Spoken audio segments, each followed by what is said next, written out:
40 वर्ष पूर्व मृत प्रायः अवस्था में पड़ी गोपाल गौशाला के अध्यक्ष पद पर कार्य करने की चुनौती मिली। लगातार गौशाला के विकास और बेहतरी के लिए संघर्ष किया गया।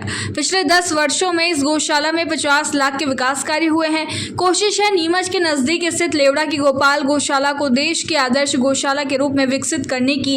ये बात वरिष्ठ भाजपा नेता और गोपाल गौशाला के मार्गदर्शक संपत लाल पटवा ने लेवड़ा स्थित श्री गोपाल गौशाला के स्थापना दिवस के अवसर पर कही। नगरपालिका अध्यक्ष स्वाति चोपड़ा ने कहा कि गोवंश की रक्षा की जिम्मेदारी हम सभी की है। हम निस्वार्थ भाव से गायों की सेवा करें।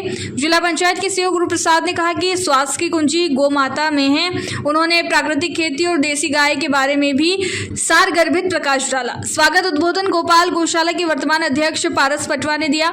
उन्होंने गौशाला के बारे में विस्तार से बताते हुए कार्यक्रम में मौजूद जनप्रतिनिधियों और अधिकारियों का ध्यान मृत पशुओं को उठाने की ज्वलंत समस्या की ओर भी आकर्षित किया। बताते चले कि गोपाल गौशाला की शुरुआत आज से 106 वर्ष पूर्व सन 1918 में हुई। मध्य प्रदेश की सबसे पुरानी गौशालाओं में शुमार गोपाल गौशाला में 377 गोवंशों की सेवा की जाती है। आज आयोजित कार्यक्रम में 11 गौ माता का कंकु और अक्षत लगाकर पूजन किया गया। कार्यक्रम में संपत पटवा, गुरु प्रसाद, स्वाति चोपड़ा, शारदा धनगर, वीरेंद्र पाटीदार, अनुपाल सिंह ज्वाला, डॉक्टर के शर्मा मंचासीन रहे। इस अवसर पर डॉक्टर गर्विता रुनवाल, डॉक्टर मीनल पाटनी, स्नेहलता सिंह राजावत भी मौजूद रही। कार्यक्रम के अंत में गौशाला में वृक्षारोपण भी किया गया। कार्यक्रम का संचालन प्रवीण अरुणदेकर ने किया। कार्यक्रम हुआ है जी, आपने वर्षों से इसका संचालन किया है, क्या खास बात कहेंगे सर?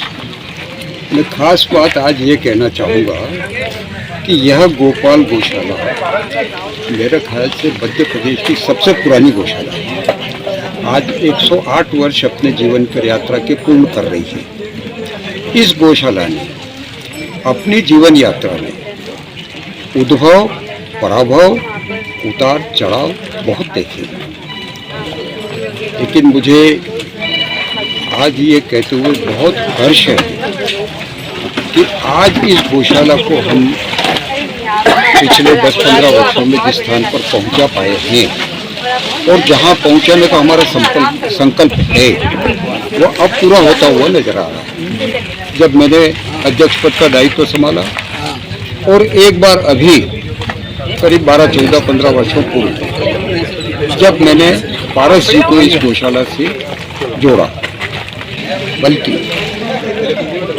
दानदाताओं के सहयोग से, खेती की, गोबर खाद की, अनुदान की और ये सब आय से इन 10-15 वर्षों में धीरे धीरे करके 50 लाख से अधिक के निर्माण कार्य इस गौशाला में हो चुके हैं।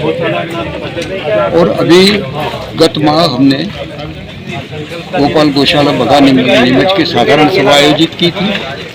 उसमें अगले लगभग 50 लाख रुपए के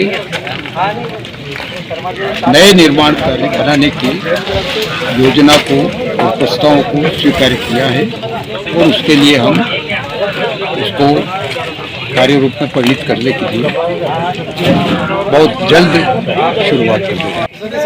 गोपाल गौशाला में गो पूजन का कार्यक्रम हुआ, आप भी आए हैं। गो रक्षा को लेकर किस तरह के विचार?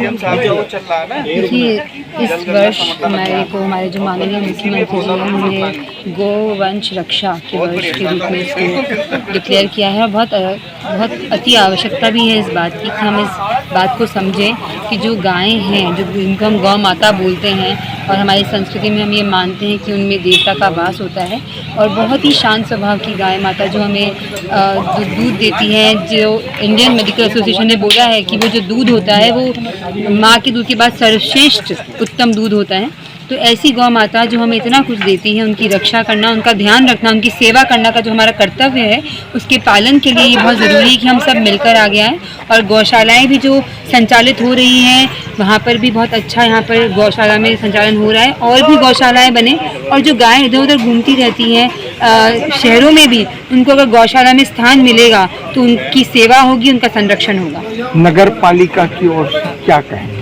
देखिए, मुझे लगता है कि जो दिक्कतें हमें आती है स्वच्छता को लेकर, उसमें भी एक बहुत बड़ा विषय ये बार बार आता है मेरे सामने कि बहुत सारे पशुपालक हैं जो अपनी गायों को जो दूध नहीं देती उनको इधर छोड़ देते हैं। और उनको सड़कों पे भटकने के लिए छोड़ दिया जाता है और जगह जगह उनके लिए गीला कचरा जब डाला जाता है, जो सब्जियां वगैरह निकलती है, तो इस वजह से जो दिक्कतें आ रही है, सफाई व्यवस्था भी चरमराती है, गाय भी परेशान होती है। तो हम ये चाह रहे हैं कि एक ऐसी व्यवस्था बनाई जाए जिसमें गौशालाओं में ही गाय रहे और गायों का सेवा का कार्य निरंतर चलता रहे और शहर में भी गाय उधर ना भटके। सर, आज गोपाल गौशाला में गो पूजन का कार्यक्रम हुआ। गायों के संरक्षण, रखरखाव और गौशालाओं को लेकर आप क्या कहेंगे?